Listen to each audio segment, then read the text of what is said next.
ಜನರ ಸ್ವರವೇ ದೇವರ ಸ್ವರವೆಂದು ಹೇಳುವ ಮಾತಿದೆ. ಇದು ನಮ್ಮನ್ನು ಜನರನ್ನು ಹಿಂಬಾಲಿಸುವಂತೆ ಮಾಡುತ್ತದೆ, ಆದರೆ ದೇವರನ್ನು ಅಲ್ಲ.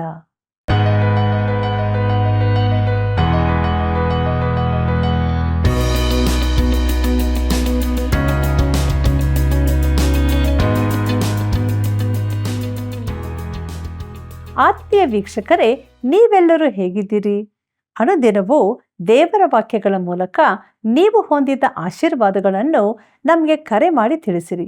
ಇಂದಿನ ಅಧ್ಯಯನದಲ್ಲಿ ಯೆರೆಮೀಯನ ಪ್ರವಾದನೆಯ 26, 27, 28ನೇ ಅಧ್ಯಾಯಗಳಲ್ಲಿ ಕೆಲವು ಮುಖ್ಯ ವಿಷಯಗಳನ್ನು ಕಲಿಯುವಾಗ ಯೆರೆಮೀಯನ ಎಚ್ಚರಿಕೆ, ಸುಳ್ಳು ಪ್ರವಾದಿಯಾದ ಹನನ್ಯನ ವಿಷಯಗಳ ಬಗ್ಗೆ ತಿಳಿದುಕೊಳ್ಳೋಣ.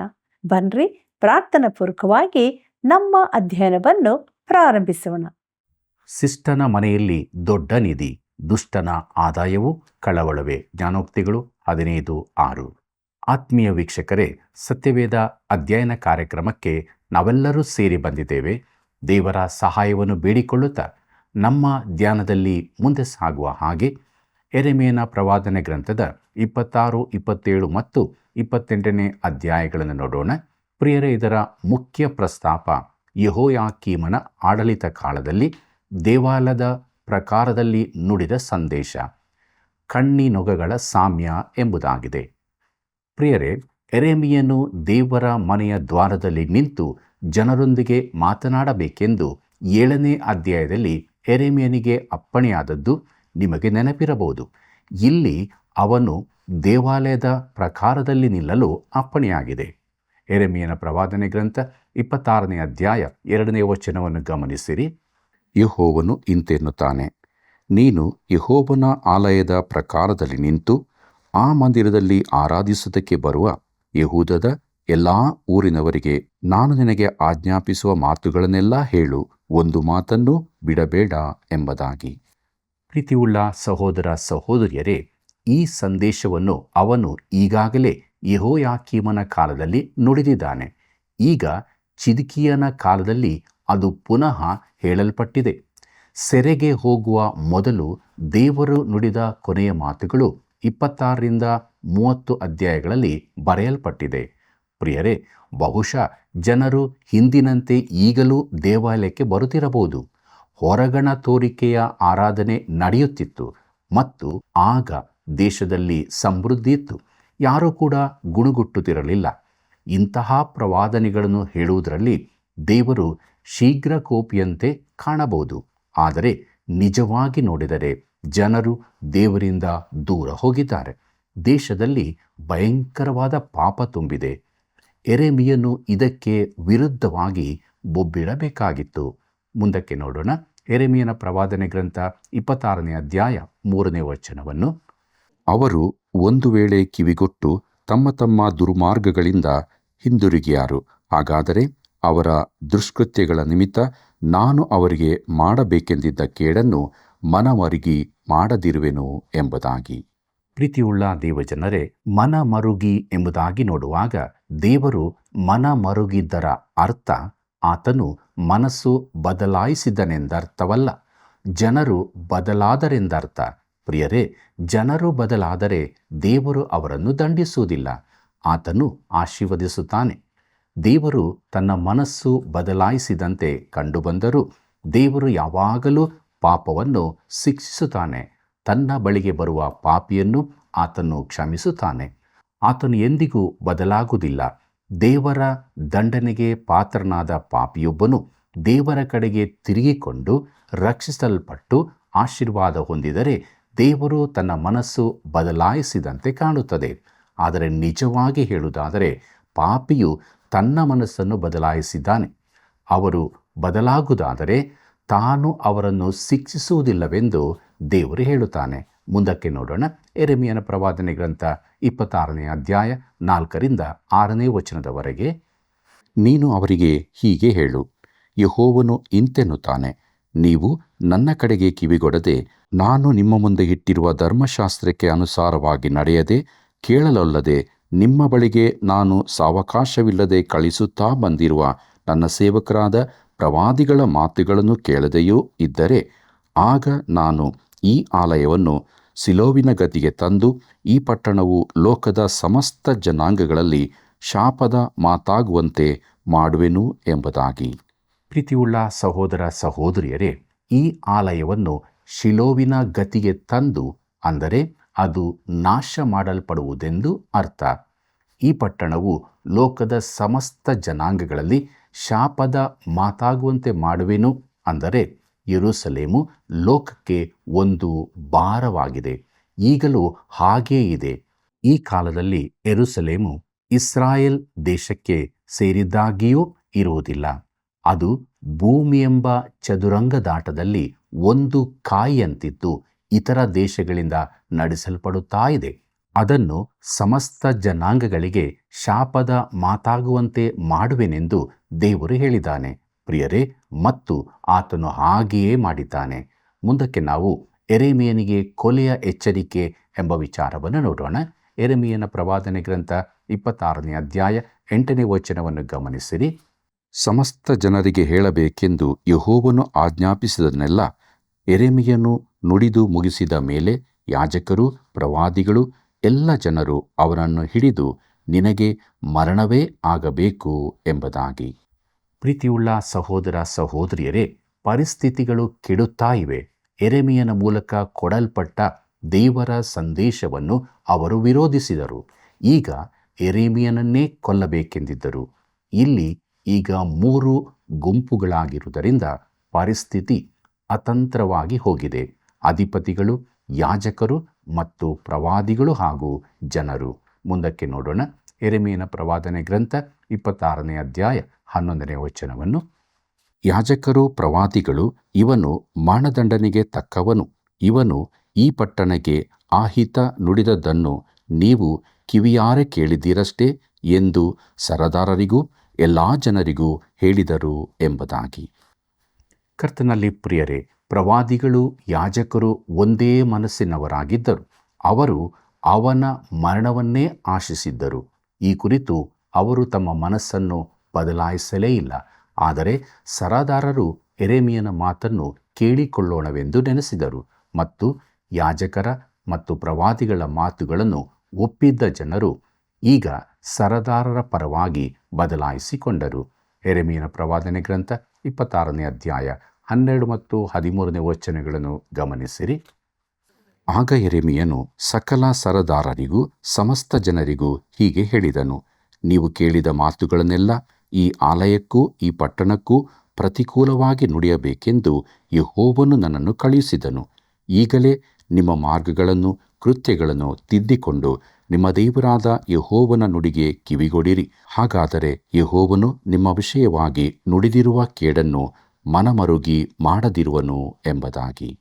ಪ್ರೀತಿಯುಳ್ಳ ದೇವಜನರೇ, ದೇವರು ಅವರನ್ನು ದಂಡಿಸುತ್ತೇನೆಂದು ಯಾಕೆ ಹೇಳುತ್ತಾನೆ ಎಂಬುದನ್ನು ಯೆರೆಮೀಯನು ಅವರಿಗೆ ಸ್ಪಷ್ಟಪಡಿಸಿದನು.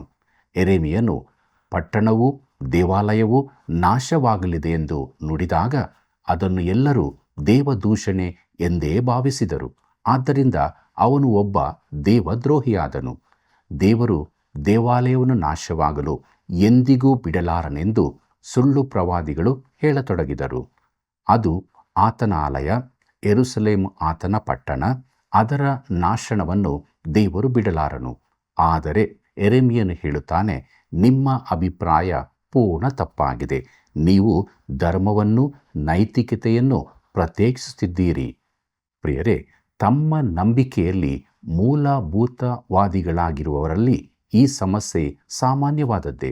ಅವರು ದೇವರ ವಾಕ್ಯವನ್ನು ಒಂದು ಮೂರ್ತಿಯಂತೆ ಮಾಡುತ್ತಾರೆ.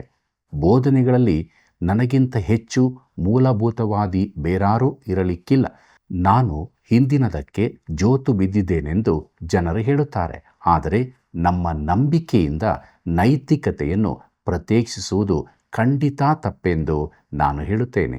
ಕರ್ತನಲ್ಲಿ ಪ್ರಿಯರೇ, ದೇವರ ವಾಕ್ಯವನ್ನು ಅದೃಷ್ಟದಾಟಕ್ಕಾಗಿ ಬಳಸುವ ಗಂಡಾಂತರವಿದೆ. ಒಬ್ಬ ಸೈನಿಕನು ತನ್ನ ಜೇಬಿನಲ್ಲಿ ಒಂದು ಹೊಸ ಒಡಂಬಡಿಕೆಯನ್ನು ಇಟ್ಟುಕೊಂಡಿದ್ದನು.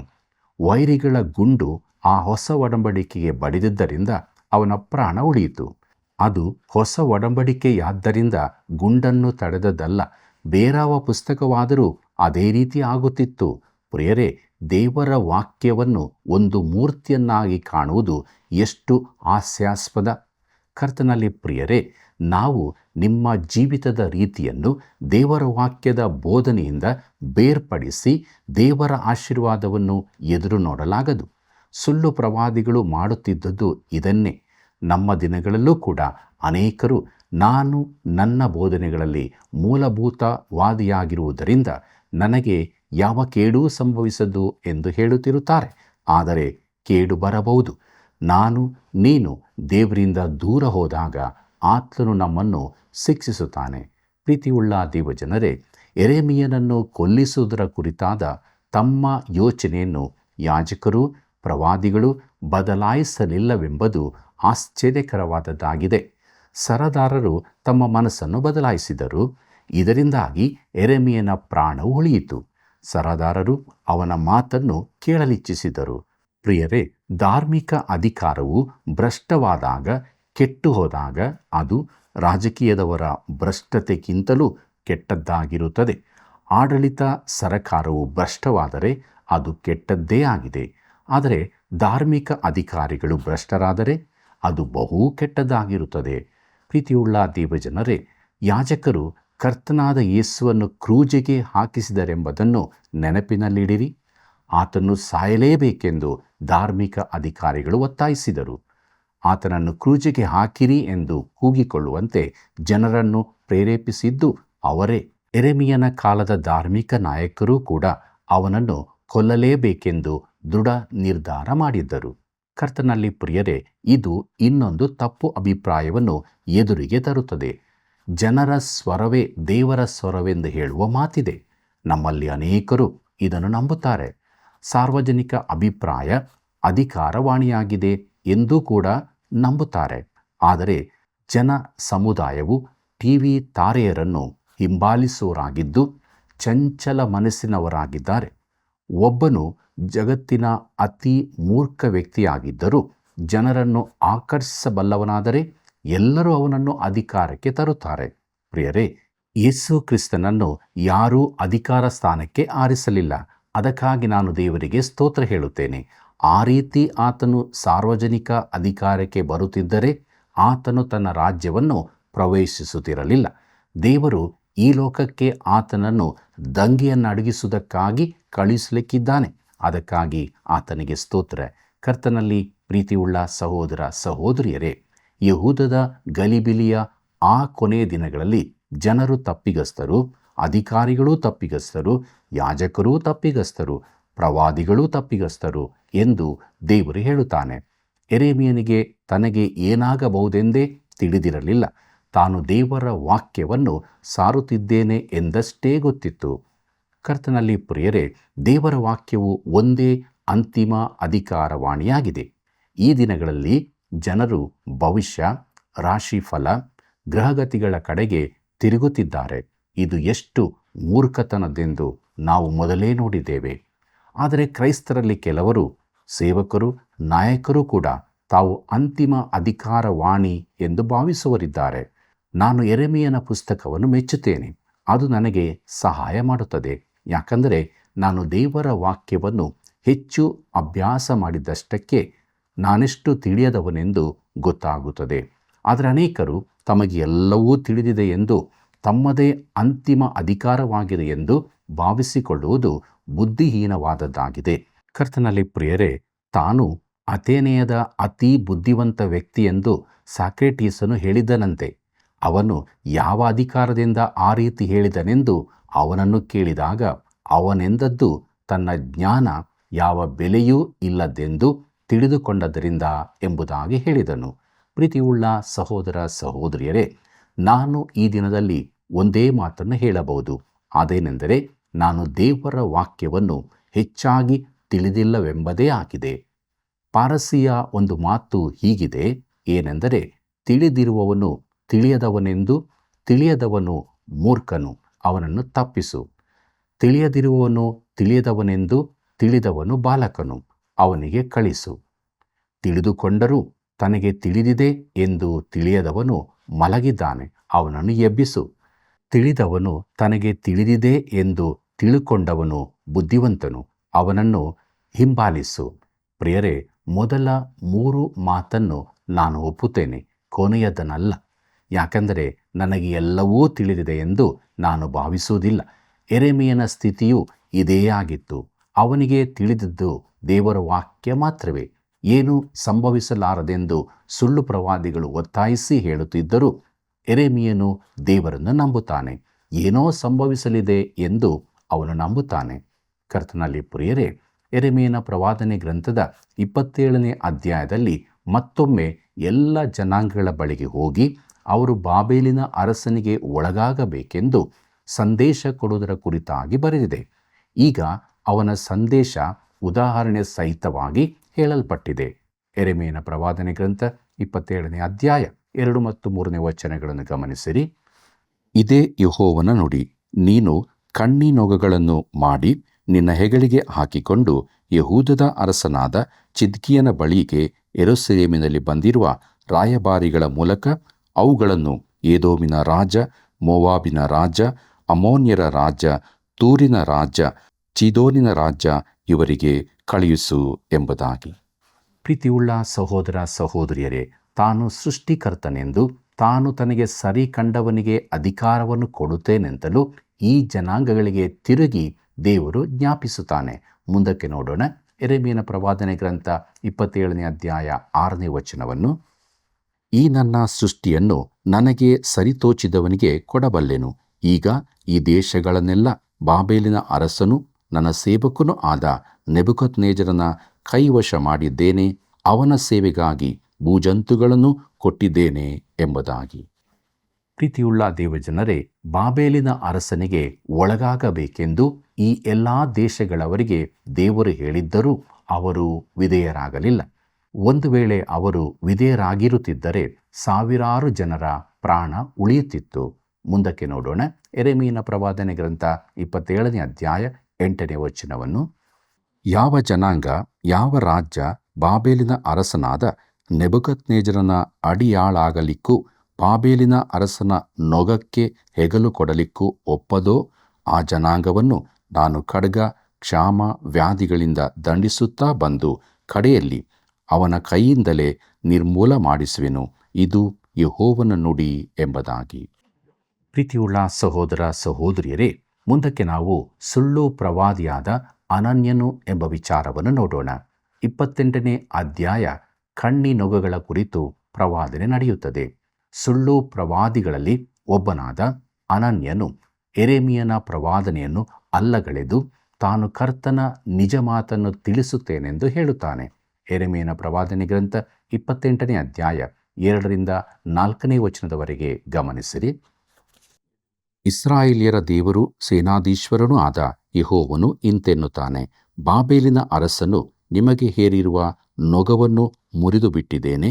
ಬಾಬೇಲಿನ ಅರಸನಾದ ನೆಬೂಕದ್ನೆಚ್ಚರನು ಈ ಸ್ಥಳದಿಂದ ತೆಗೆದು ಬಾಬೇಲಿಗೆ ಒಯ್ದು ಯೆಹೋವನ ಆಲಯದ ಸಕಲ ಉಪಕರಣಗಳನ್ನು 2 ವರ್ಷಗಳೊಳಗಾಗಿ ನಾನು ಪುನಃ ಈ ಸ್ಥಳಕ್ಕೆ ಸೇರಿಸುವೆನು. ಮತ್ತು ಯೆಹೋಯಾಕೀಮನ ಮಗನೂ ಯೆಹೂದದ ಅರಸನೂ ಆದ ಯೆಕೊನ್ಯನು ಬಾಬೇಲಿಗೆ ಸೆರೆಹೋದ ಎಲ್ಲ ಯೆಹೂದ್ಯರನ್ನು ಈ ಸ್ಥಳಕ್ಕೆ ತಿರುಗಿ ಬರಮಾಡುವೆನು. ಬಾಬೇಲಿನ ಅರಸನು ನಿಮಗೆ ಹೇರಿರುವ ನೊಗವನ್ನು ನಾನು ಮುರಿದು ಬಿಡುವೆನು. ಇದು ಯೆಹೋವನ ನುಡಿ ಎಂಬುದಾಗಿ.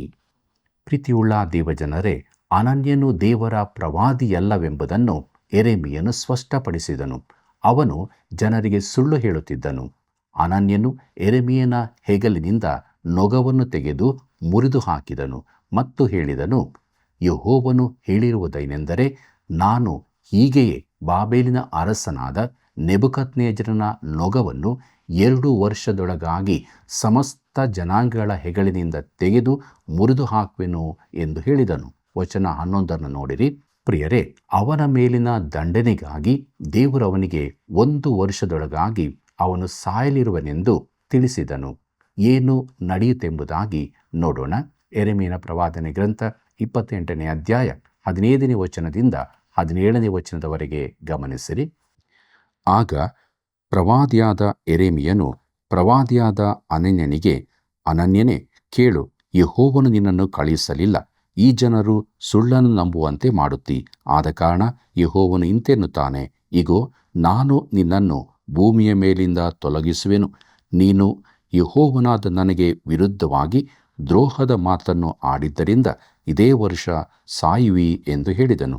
ಅದರಂತೆ ಪ್ರವಾದಿಯಾದ ಅನನ್ಯನು ಅದೇ ವರ್ಷ 7ನೇ ತಿಂಗಳಿನಲ್ಲಿ ಸತ್ತನು ಎಂಬುದಾಗಿ. ಪ್ರೀತಿಯುಳ್ಳ ಸಹೋದರ ಸಹೋದರಿಯರೇ, ಇದರಿಂದ ಜನರು ಎಚ್ಚರಗೊಂಡು, ನೋಡಿರಿ, ಯೆರೆಮೀಯನು ಸತ್ಯವನ್ನು ಹೇಳುವಾತನು, ದೇವರ ಮಾತನ್ನು ಕೊಡುವವನು ಅವನೇ ಎಂದು ಹೇಳುವರೆಂದು ನೆನೆಸಿದಿರೋ? ಆದರೂ ಅವರು ಯೆರೆಮೀಯನನ್ನು ನಂಬಲಿಲ್ಲ, ದೇವರ ವಾಕ್ಯವನ್ನು ವಿರೋಧಿಸುತ್ತಲೇ ಬಂದರು. ಕರ್ತನಲ್ಲಿ ಪ್ರಿಯರೇ, ಯೆಹೂದವು ತಪ್ಪಾದ ಮಾತುಗಳಿಗೆ ಕಿವಿಗೊಟ್ಟಿತು. ನಮ್ಮ ಇತ್ತೀಚಿನ ಚರಿತ್ರೆಯಲ್ಲಿ ನಾವು ಕೂಡ ಹಾಗೆಯೇ ಮಾಡಿದ್ದೇವೆ. ಪ್ರಸಿದ್ಧರಾದ ಕ್ಲಾರ್ಸ್ಟನ್ ಅವರನ್ನು ಒಮ್ಮೆ ಒಬ್ಬರು ಕೇಳಿದರು, ಒಬ್ಬ ನಿಜವಾದ ಅಧಿಕಾರಿಯ ಲಕ್ಷಣಗಳೇನು ಎಂಬುದಾಗಿ. ಅವರೆಂದರು, ಮುಂದಿನ 50 ವರ್ಷಗಳಲ್ಲಿ ದೇವರು ಯಾವ ಮಾರ್ಗದಲ್ಲಿ ಹೋಗುತ್ತಾನೆಂಬುದನ್ನು ತಿಳಿದವನು ಎಂದು. ಪ್ರಿಯರೇ, ಇಂತಹ ನಾಯಕರು ನಮಗಿರಲೇ ಇಲ್ಲ. ನಾವು ಕೆಳಗಿಳಿಯುತ್ತಾ ಇದ್ದೇವೆ. ಯೆಹೂದವು ಕೆಳಕ್ಕೆ ಇಳಿದ ಹಾಗೆ ನಾವು ದೇವರ ವಾಕ್ಯವನ್ನು ಕೇಳಲು ನಿರಾಕರಿಸಿದ್ದೇವೆ. ಪ್ರಿಯರೇ, ನಾವು ತಪ್ಪಾದ ಮಾತುಗಳಿಗೆ, ಲೋಕದ ವಿಷಯಗಳಿಗೆ ಕಿವಿಗೊಡದೆ ದೇವರ ಮಾತಿಗೆ ಕಿವಿಗೊಟ್ಟು ಆತನಿಗೆ ವಿಧೇಯರಾಗಿ ದೇವರ ಮಕ್ಕಳಾಗಿ ಜೀವಿಸೋಣ. ಬನ್ನಿ ಪ್ರಾರ್ಥನೆ ಮಾಡಿಕೊಳ್ಳೋಣ. ಕೃಪಾಳು ದೇವರೇ, ನಿನ್ನ ಜೀವವುಳ್ಳ ವಾಕ್ಯವನ್ನು ಅಧ್ಯಯನ ಮಾಡುವಂತೆ ಸಹಾಯ ಮಾಡಿದ್ದಿ. ನಮ್ಮ ಸ್ಥಿತಿಗತಿಗಳನ್ನು ನೀನು ತಿಳಿಸಿದ್ದಿ. ಇದ್ದಂಥ ಸ್ಥಿತಿಯಲ್ಲಿ ನಿನ್ನ ಬಳಿಗೆ ಬಂದಿದ್ದೇವೆ. ನಮ್ಮನ್ನು ಕರುಣಿಸು. ನಮ್ಮೆಲ್ಲ ವೀಕ್ಷಕ ಬಾಂಧವರ ಜೀವಿತದಲ್ಲಿ ನಿನ್ನ ವಾಕ್ಯವು ಸಮೃದ್ಧಿಯಾಗಿ ವಾಸ ಮಾಡಲಿ. ವಾಕ್ಯದಿಂದ ಬಿಡುಗಡೆಯನ್ನು, ಸಮಾಧಾನವನ್ನು, ರಕ್ಷಣೆಯ ನಿರೀಕ್ಷೆಯನ್ನು ಕೊಟ್ಟು ನಿತ್ಯ ಜೀವದ ನಿರೀಕ್ಷೆಯಲ್ಲಿ ನಡೆಯುವಂತೆ ಸಹಾಯ ಮಾಡು. ನಿನ್ನ ಶುಭವೂ ಕೃಪೆಯು ಯಾವಾಗಲೂ ನಮ್ಮನ್ನು ಹಿಂಬಾಲಿಸಲಿ. ಯೇಸುವಿನ ನಾಮದಲ್ಲಿ ಬೇಡಿದ್ದೇವೆ ತಂದೆ, ಆಮೆನ್. ಪ್ರಿಯರೇ, ಮನಮರುಗಿ ಅಂದರೆ ದೇವರು ಬದಲಾದನು ಎಂದು ಅರ್ಥವಲ್ಲ. ಆತನು ಅವರನ್ನು ಕ್ಷಮಿಸಿ ಆಶೀರ್ವದಿಸಿದನು. ಯೆರೆಮೀಯನ ಕಠಿಣವಾದ ಬೋಧನೆಯಿಂದ ಜನರು ಬೇಸತ್ತು ಅವನನ್ನು ಎಚ್ಚರಿಸಿದರು. ಹೌದು ಪ್ರಿಯರೇ, ಇವತ್ತು ಕೂಡ ಜನರು ಆಶೀರ್ವಾದ ಹಾಗೂ ಮೆಚ್ಚುಗೆಯ ಬೋಧನೆಯನ್ನು ಬಯಸ್ತಾರೆ. ನಾವಾದರೂ ದೇವರ ವಾಕ್ಯಕ್ಕೆ ವಿಧೇಯರಾಗಿ ಆತ್ಮದಲ್ಲಿ ಬಲ ಹೊಂದಿ ನಡೆಯೋಣ. ಪ್ರಿಯ ವೀಕ್ಷಕರೇ, ಇಂದಿನ ಕಾರ್ಯಕ್ರಮದಲ್ಲಿ ನೀವು ತಿಳಿದುಕೊಂಡ ಸತ್ಯಗಳನ್ನು ನಮಗೆ ತಿಳಿಯಪಡಿಸುವಿರಾ? ಇತರರಿಗೂ ಈ ಸೇವೆಯ ಬಗ್ಗೆ ತಿಳಿಸಿರಿ. ಮತ್ತೆ ಭೇಟಿಯಾಗೋಣ. ವಂದನೆಗಳು.